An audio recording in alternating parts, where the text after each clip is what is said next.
Okay, cool. I'm gonna go ahead and get started. I don't think anybody's watching right now, but that's fine. If you are catching this stream later, or if you're gonna jump in live at some point, my name's Kent. I am the sculptor of Void Realm Minis. I'm going to block out the corrupted spiral Eye Tyrant today. This is the final stretch goal for my Curse of the Spiral Kickstarter campaign, which featured a lot of monsters for D&D and tabletop games, 3D printable files, of course. That was heavily inspired by Junji Ito's Uzumaki. So, as part of one of the stretch goals, I'm going to sculpt a beholder-like figure. We're going to call it the Eye Tyrant, but we're going to give it this spiral horror Uzumaki decaying, corrupted theme. You know, it's going to be overtaken by spirals, and we're going to build this out live right now in virtual reality. I'm going to use my trusty Oculus Rift with Adobe Medium, which is the software that I use. We'll do the block out live now, and I'll take it then into ZBrush, clean it up, get it ready for printing, and get the supports thrown on it and everything, and then get it distributed to the backers of the campaign. If you want to see more, you can check out Void Realm Minis on my Patreon or on my Mini Factory, where I sell these files. You can go to my website, voidrealmminis.com. Really appreciate the support of all the backers, both of the Kickstarter campaign and Patreon. You guys make it possible for me to keep sculpting cool stuff like this. So without further ado, I'm going to jump into my headset here. Got my stream on, chat window should be open, audio should be good. So let's dive in. Alright. Again, I like to do a quick intro for people who may not be used to what I'm doing. I'm using Adobe Medium inside VR, so I have this overlay created so that you can kind of see what I see and view the sculpt in the way that I'm going to be working. I'm going to pull up a couple of reference images here to get me started. I have some Uzumaki images and then just a couple generic beholder images. I'm going to pull these to the side and out of the way. Anybody watching, if you're not familiar with Junji Ito's work, this stuff is crazy. He has this whole manga about a spiral that corrupts this town and causes all these crazy things to happen to people, these mutations, transformations, and it's really wild. One of my favorite graphic novels, probably of all time. Read it back in college a long time ago. So, and the Beholder is such a classic D&D character that we're gonna take these two inspirations and mash them together. So here we go. I'm going to clear this out, turn on symmetry, find the middle of my plane. Boom. Give this. Yeah.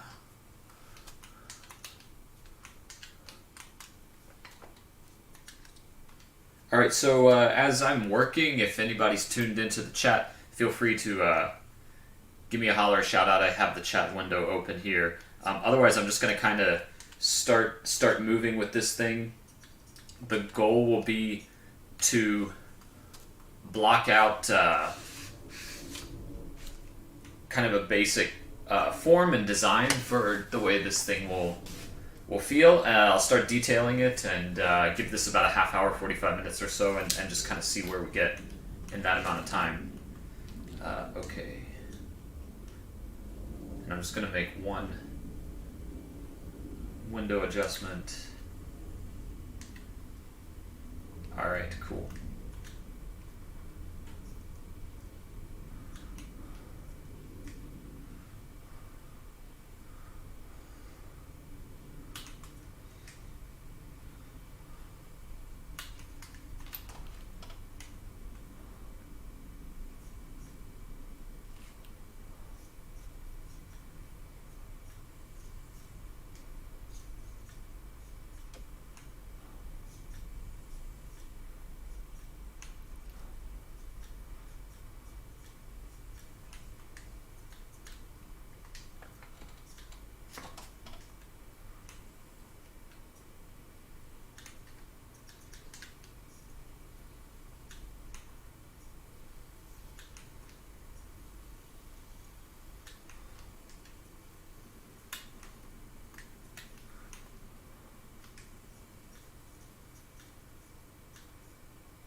So I'm just going to fiddle right now with the kind of design and placement of the eye stalks.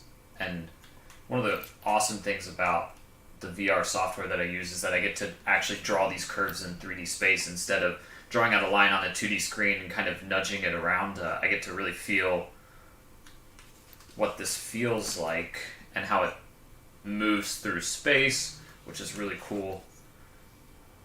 But these I'm treating as just sketches, so I'm going to block this and then probably modify a few of them.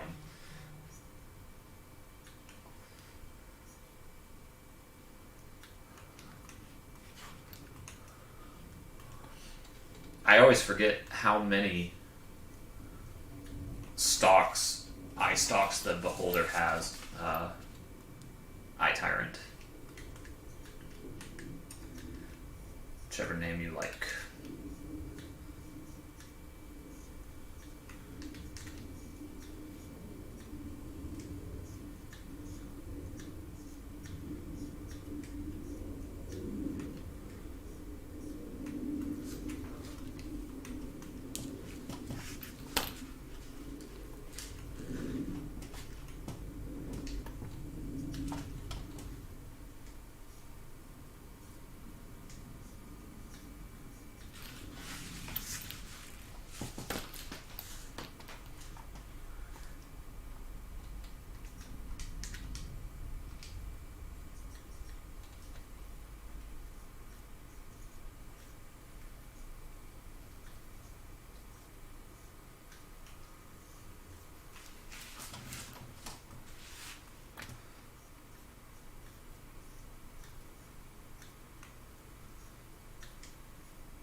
One thing I know I'm going to do for sure is instead of having an eyeball for this guy, the center is going to be this vortex, like this head. So I'm going to turn off symmetry and I'm going to kind of really quickly show you what that'll look like. It'll basically, I'll just spiral that back in there and then really sink it back.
I'm gonna block in some teeth really quickly.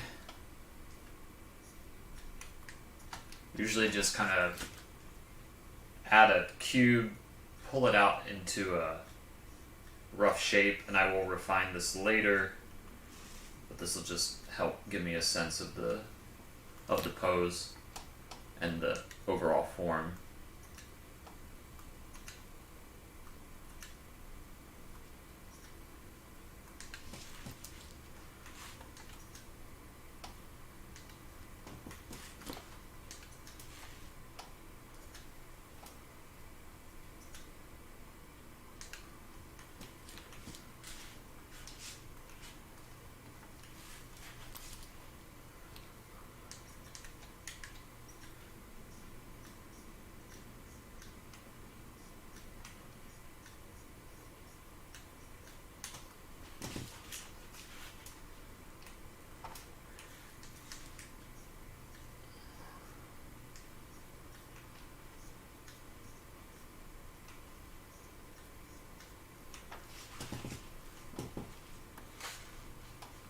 One thing I definitely want to try to do is sort of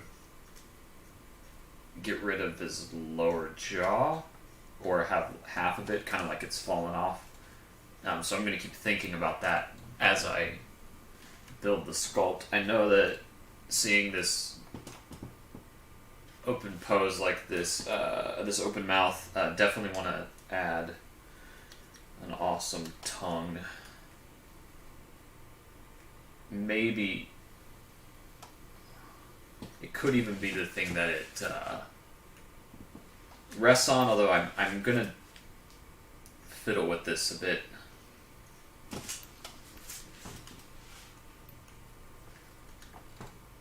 Maybe just we'll do the clear support rod option so that he can really float.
Right now I'm modifying that tooth, twisting, giving it a bit of a twist.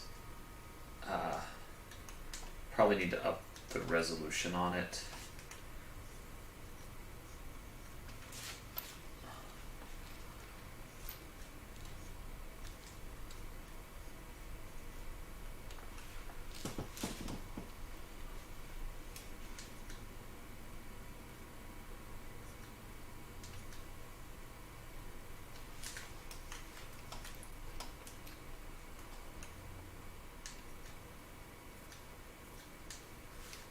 I actually like the placement of most of these eye stalks at the moment.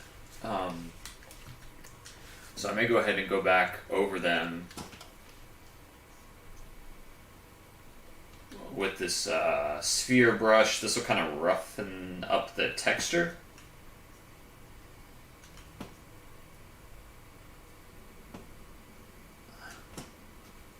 So if you can see this bottom one, just kind of adding more volume and stuff to it.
So again, just following these curves kind of haphazardly with the sphere brush to get a bit of initial texture on them.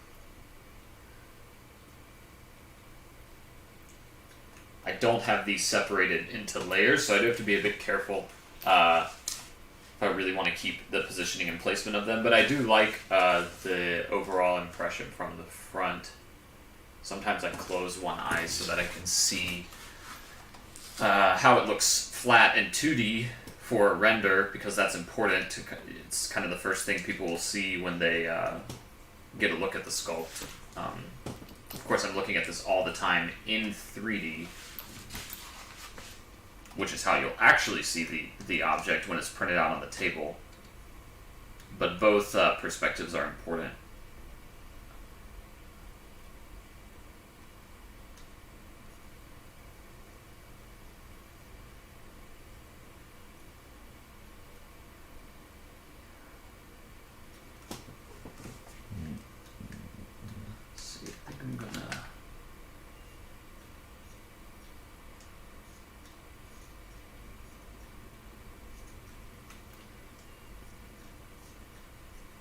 So I'm starting to refine the form a little bit of the skull, adding this indentation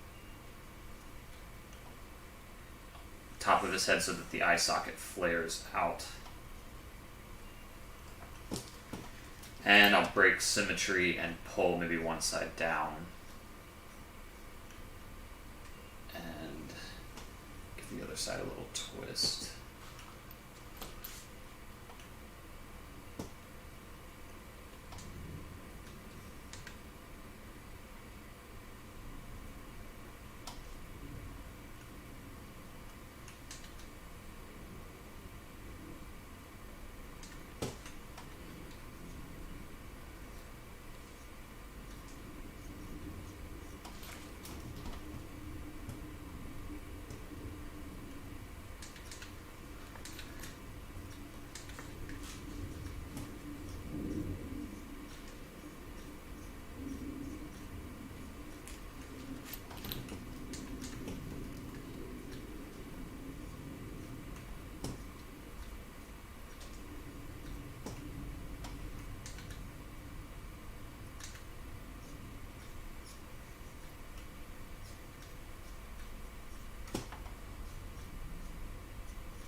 So just manipulating that bottom jaw a little bit, make it more interesting. I'm going to add some texture now to the skull, and I'm going to give it a quick save.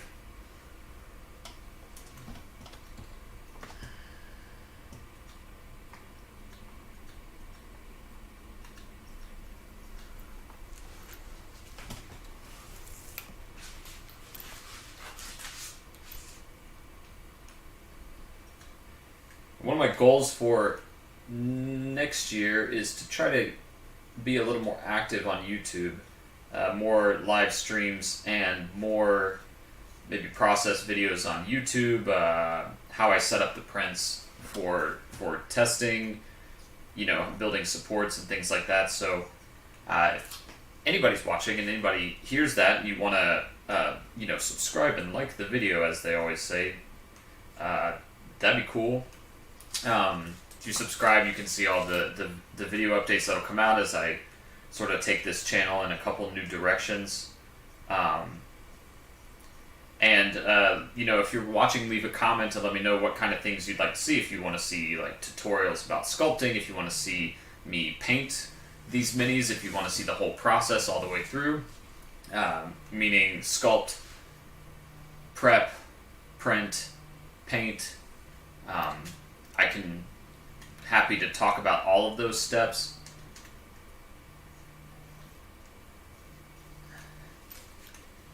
But yeah, let's get some texture on the skull. So I'm going to take, this is a excuse me, a mushroom brush. If you can see the shape. Not going to make mushrooms on this guy, but just using it to do something a little bit different. And we'll kind of... So you'll see that gives me that, and of course I can kind of flip the orientation of it, carve back in, and then smooth that out, and just have, excuse me, a little bit of variety on the surface. Now that I'm happy with the general shape of the skull. So I'm going to turn symmetry off for this part. I'm going to really quickly throw this on.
Since the form of this guy's pretty simple, I mean, it's basically just a skull and some eye stalks coming out, I can spend a little bit more time getting into this detailing earlier in the stream than normal.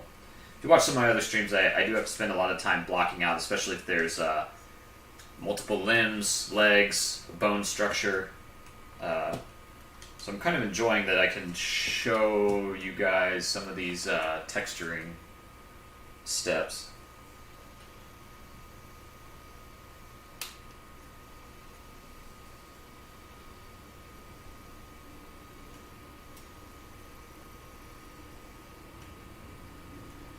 So I'm going back in now and I'm carving out.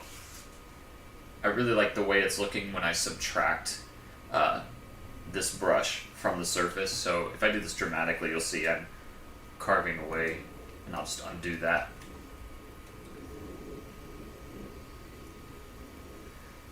To me, this is starting to give it really a handmade, hand-sculpted look, because I'm really reliant on my shoulder and where it goes, and moving the object through 3D space, not applying a mass surface noise or alpha texture that way.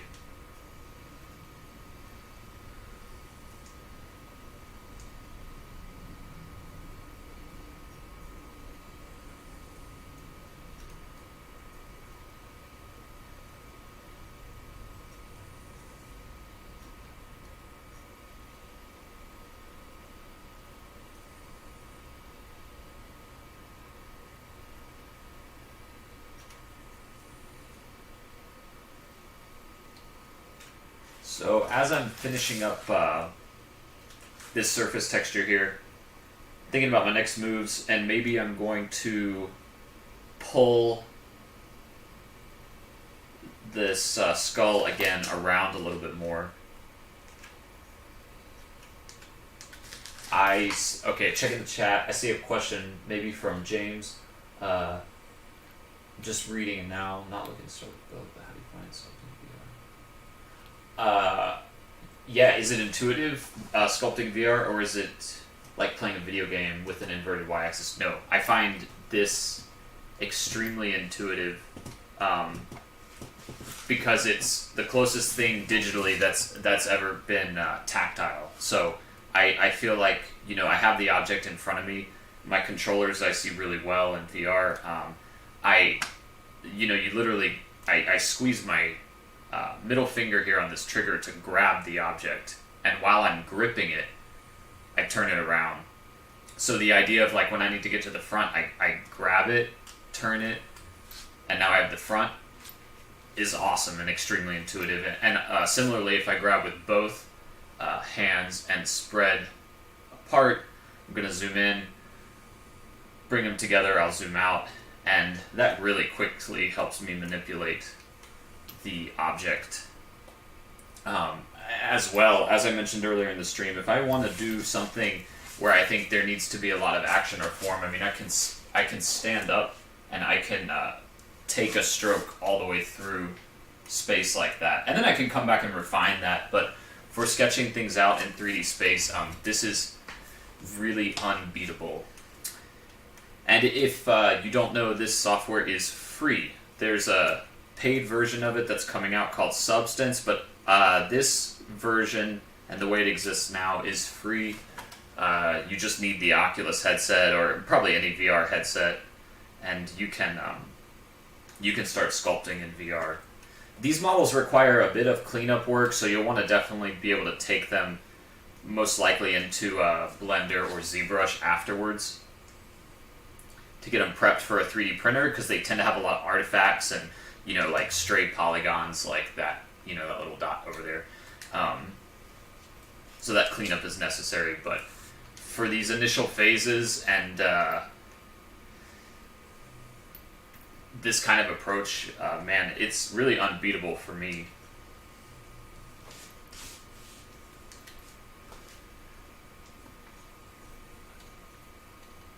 And then, yeah, James, thanks. I'm glad you could make this one. Again, I hope I'm going to do more in the future, more consistently maybe, kind of at a couple different time zones so people around the world can catch them different days of the week. I know I have, with my own work schedule, I have a very strange weekend. It's my days off are Wednesdays and Thursdays, and I work at night, so try to be accommodating of that.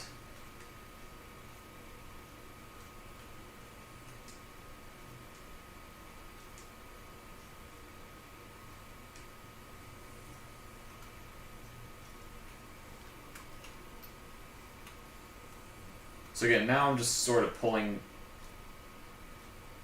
the form in different directions, and what I will eventually do, I know, whether I do it here or in ZBrush, I'm going to take, if I can, and I'm going to give it some twists, since this is corrupted by the spiral. I'm just going to grab it and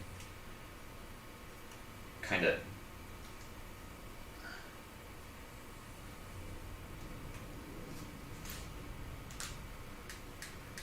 but I'm going to undo that one specifically because I just don't want it to look artificial, if that makes sense. So sometimes this requires a bit of finesse.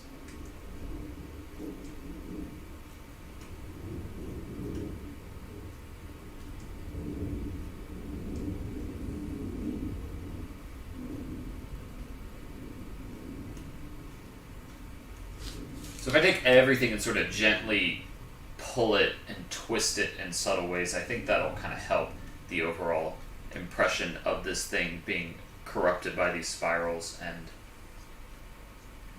cursed by them.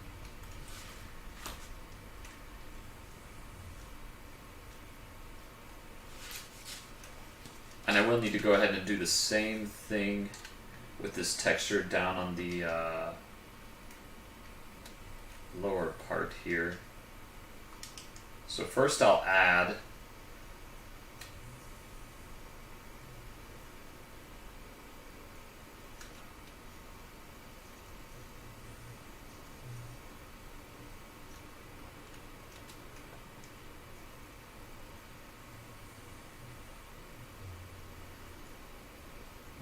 build this up a little first. I'll eventually probably add a separate layer for his gums. For now, I'm not going to worry about that. Just get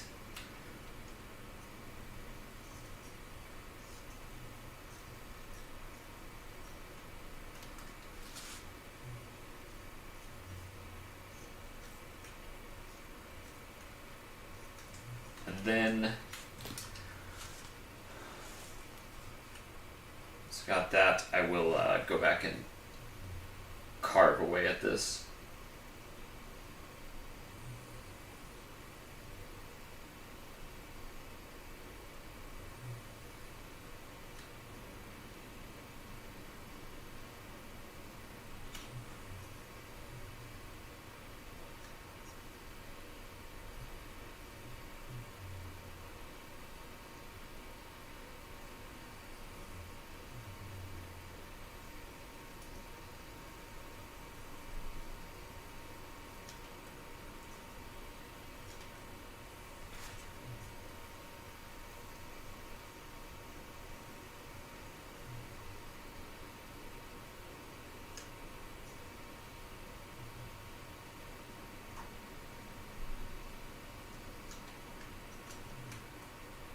can take that area that I just carved, you can see, and then if I grab and pull it in, it'll kind of, the texture will flow nicely.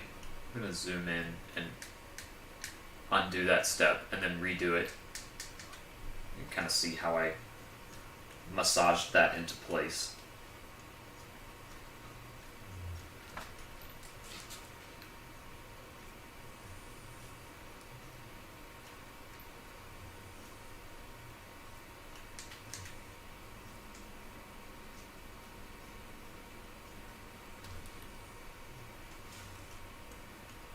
I can already tell that one thing I'm going to want to do is make this opening bigger. And I bet if I start pulling it around enough, I'll probably redo the spiral on the inside when I get closer to finalizing everything. But yeah, I think that versus if we back up, it was that small earlier. I think that's going to look nicer.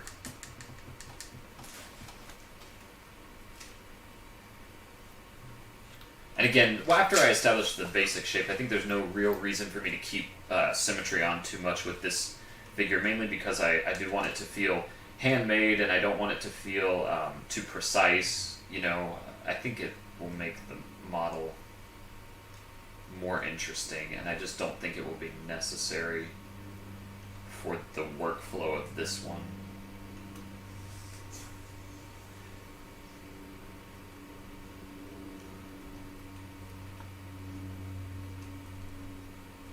So now I'm kind of seeing opportunities to pull this skin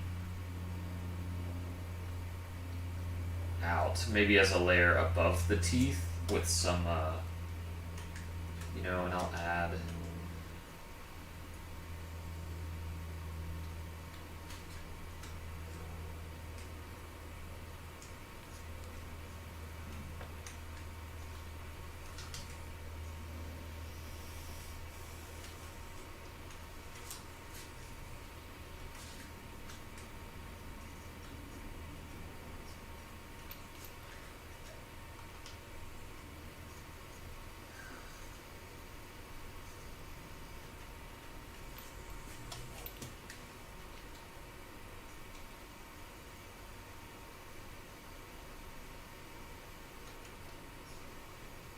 This is actually making a pretty interesting line for some gums or separation between his, I guess his upper jaw and his teeth.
Sometimes in VR, in this program specifically, I'll lose some detail, like the as I pull it around, like this edge might get lost. But this is always something I can go back in ZBrush and redefine pretty easily, so I don't try not to get too hung up about a lot of those details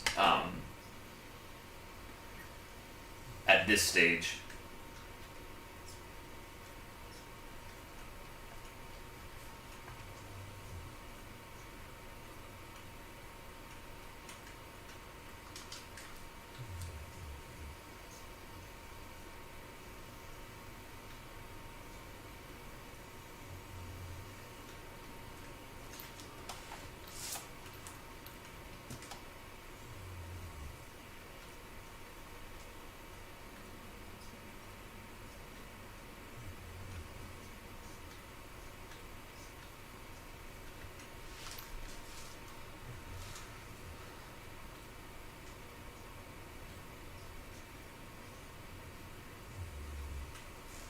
So maybe, like, from his mouth, I'm shooting these kind of spiral growths. I'm going to play with this for a little bit and see how I like it. So I don't have a sketch or anything for this sculpt, and for a lot of my sculpts, I am designing it on the fly here, which has some advantages as well as disadvantages. I try to let myself be surprised by what I make, so if I see an opportunity, I try to take advantage of it and run with it, but at the same time, this can make you a little bit inefficient if I don't have a clear plan or map going forward.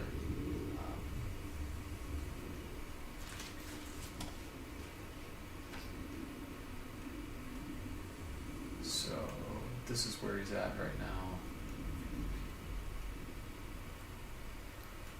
I think for the rest of this stream, what I'd like to do is get the actual eyeballs on the end of these stalks and finish texturing the back, maybe then redefine this spiral pattern here in the center. So let's try to knock those three things out. I'll make a new layer.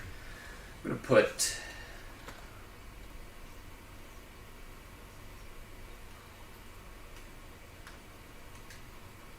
start with this one. And then, since it's on a new layer, I can kind of really quickly modify the size and see if it's what I want. I don't want these to be too overwhelming. You know, I don't want the eye stalks to be quite that large, I don't think. Like that.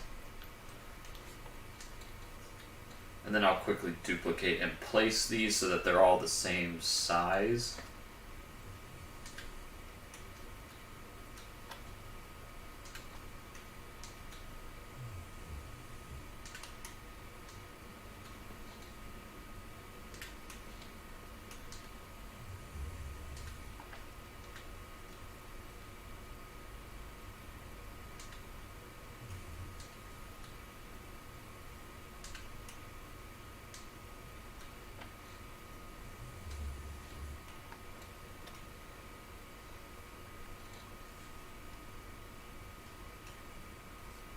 I'm going to take away his tongue for a second,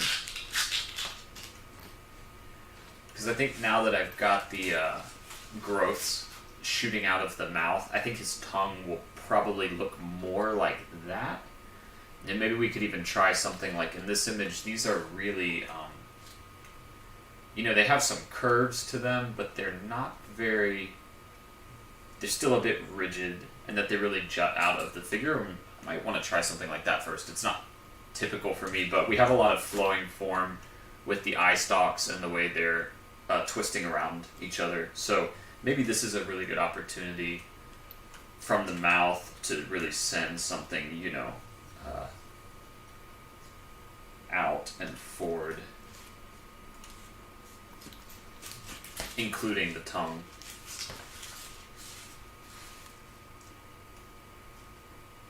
Anyway, just a thought as I keep building this here.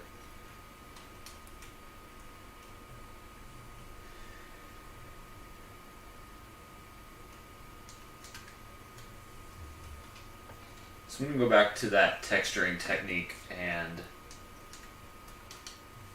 drop that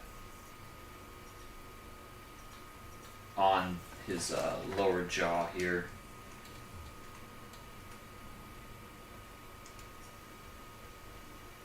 So first I add, just to give it a little bit of variation, kind of follow.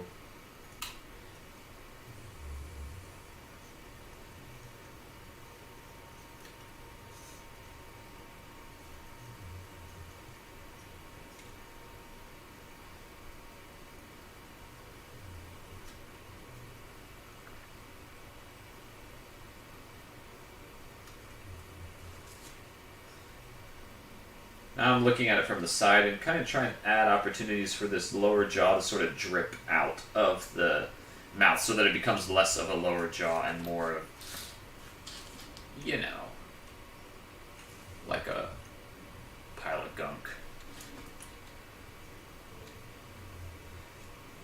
because this is a 3D print too, I'm looking at things like, if you see, there's a little gap between this eye stalk here and the, right there. And this is something that if it gets too small, I'm going to want to just punch up and close up, because I have to remember this thing, you know, when it's printed out in your hand, it's going to be about this big. So, the printers are amazing, but we don't need to create unnecessary caverns or holes when they don't need to be there. When they don't really serve a purpose.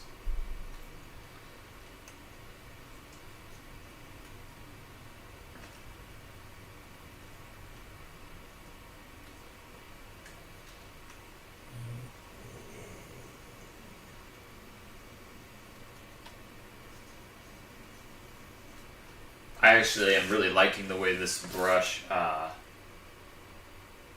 looks when I go up and down like that. It looks kind of ropey and really droopy in here. This is really cool.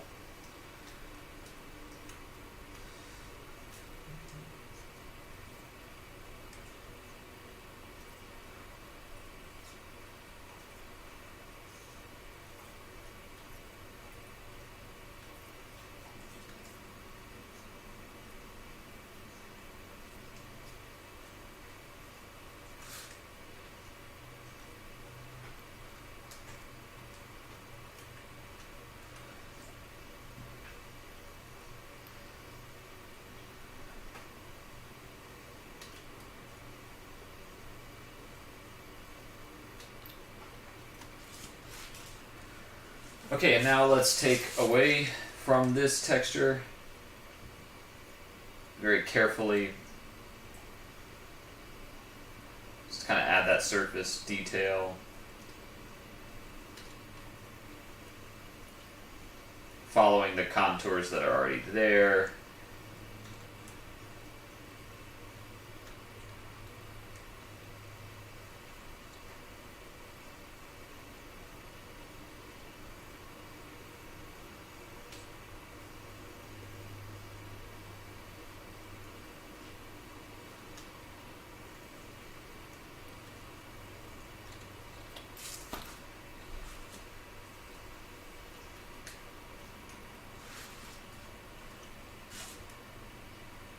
Well, I think this guy's looking pretty good. Let's redo this spiral in the center and make it a little nastier. And then I'll probably put a pin on this for today and finish the block out and the cleanup in ZBrush over the next couple days.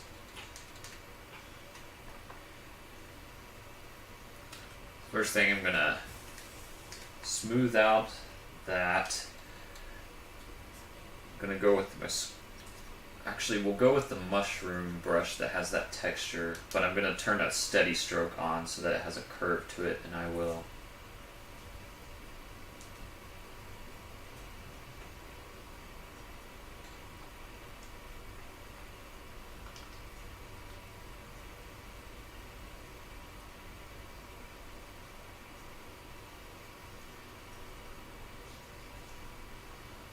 Again, I'm just trying to kind of sketch something in and then follow that.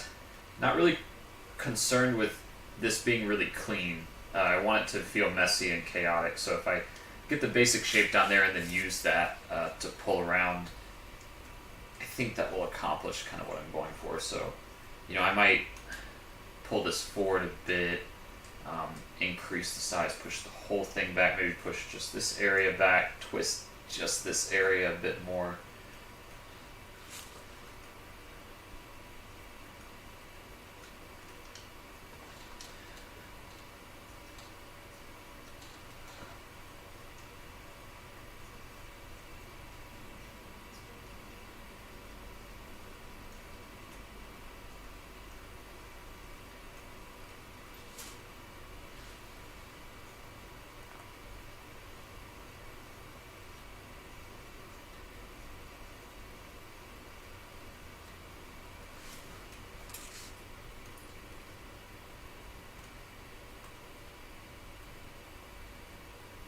Okay, so this is pretty much where we're at for the end of this live stream.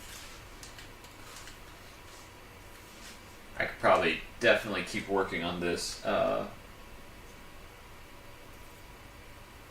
Continue to make little adjustments. Define those cheekbones, that zygomatic arch. That'll help give this thing a slight grounding in actual reality and anatomy. I think I'm gonna really want the mouth pulled up more. But yeah, this is looking pretty solid.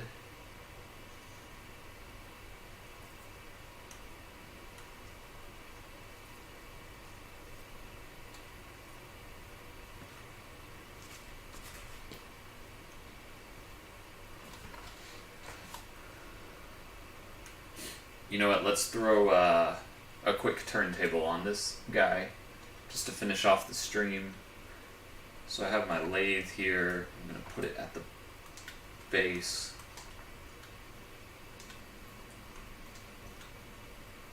And then we will turn it on very slowly, get it on a good angle for the camera. I still got that tongue flying around out there. Let me delete that.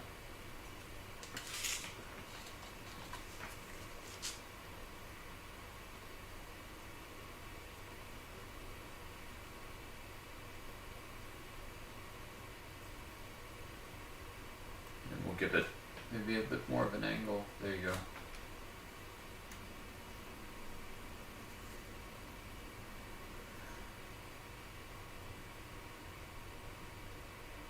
Hey, thanks, James. Thanks for checking out the process all the way through. I'm going to estimate that I'm 50% done with it. Usually by the end of these streams, I'm maybe 20% done at the most. But I think I made a lot of good work on this guy. Again, the form's pretty simple, so don't have to spend a lot of time blocking out a massive skeletal or intricate skeletal structure. These Eye Tyrant guys are pretty fun. I always have a lot of fun taking the spiral corruption theme and infusing that into some of these more classic models. So hopefully, amidst my mountain of other tasks, I will get this guy polished up, cleaned up, over to the folks at Atlas for supporting and test printing, and then get it to everybody who had backed the Spiral Horrors campaign. This will be the last model that will complete that set. Aside from that, we have to deliver the 5e Adventure. That's still on the agenda, and that is getting close. Finally was able to take a stab at the draft that Alex, the writer, had sent to me. It looks pretty cool. We just need to get it refined, and I need to get the layout done on that. But yeah, thanks to everybody for watching, whether you watched live or whether you check out this replay of this stream. I'll post it to my YouTube channel and on probably the usual platforms, Facebook, etc. If you have any questions, please drop a comment. If you would like to see more of these live sculpts, please let me know. If you'd like to see the continuation of the process into ZBrush or through the printer, let me know. And maybe I can even be motivated to print out a copy of this guy and paint him up for you guys. Thanks again for watching. I'm going to check back to the intro cam. Yeah. So thanks again to everybody for watching. I'll sign off for now. Until next time,